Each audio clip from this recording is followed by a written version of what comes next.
Tatapos lang ng recognition ni kuya namin ay papunta kami ngayon dito sa Inasal. At ititrip namin ang aming kuya kasi siya ay may honor. Wow, galing naman ang kuya namin. Ayan, nakasakay po kami sa motor at nandito na po kami ngayon sa Inasal. Dito po sa bayan. Ano po? Ako tingin ng medal. Oh, ayun nga. Madami. Ayan. So, ayan. Bababa na kami. Bababa na kami pa.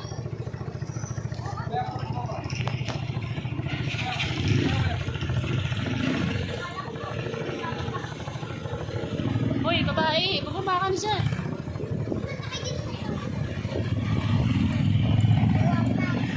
So yan, dumiretso na po kami pupunta dito sa bayan. Hindi na po kami nagbihis ng aming outfit. Ayan.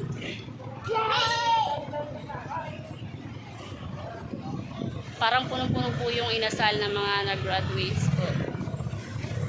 So yan, papasok na kami ni Kuya. Kuya, Si Papa. sabay na natin si Papa.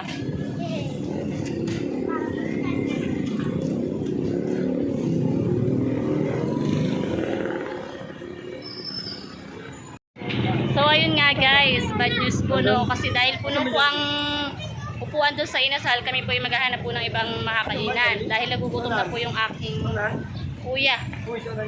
Oh, dito na. Ayun o, Jollibee, tanaw. Iwan na kaya natin dito yung sasakyan. O sige. So ayan, nilipat po kami sa Jollibee. Check po namin doon kung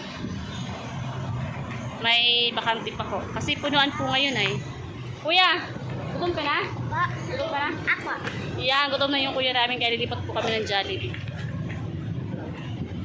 Sige, sakay. Naikot ko lang. Iba-iba.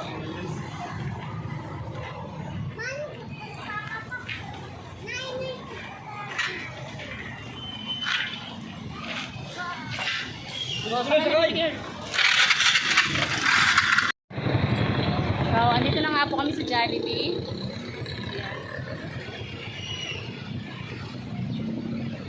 Tabi anak, tabi.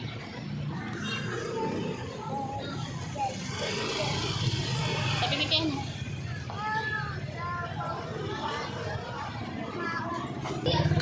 Wait lang. Pasok mo doon sa Pay, ilagay mo muna sa ilalim. Doon sa si Kadan. Si Kadan. Papa. Aba, pati dito sa Jollibee may napaka-siksikan po. Punong-puno po. Haba ng pila.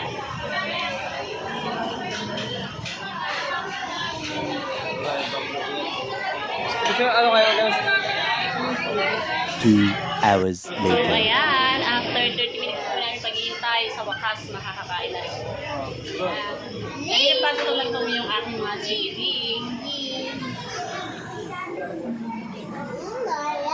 Kuya, happy ka? Yes po.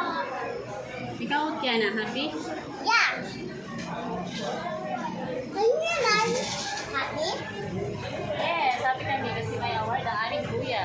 Yeah. Tara na, kain muna. Hi po. Green. Nakabili po ako ng gula. Green, no? Yan lang, yan. Meron lahat?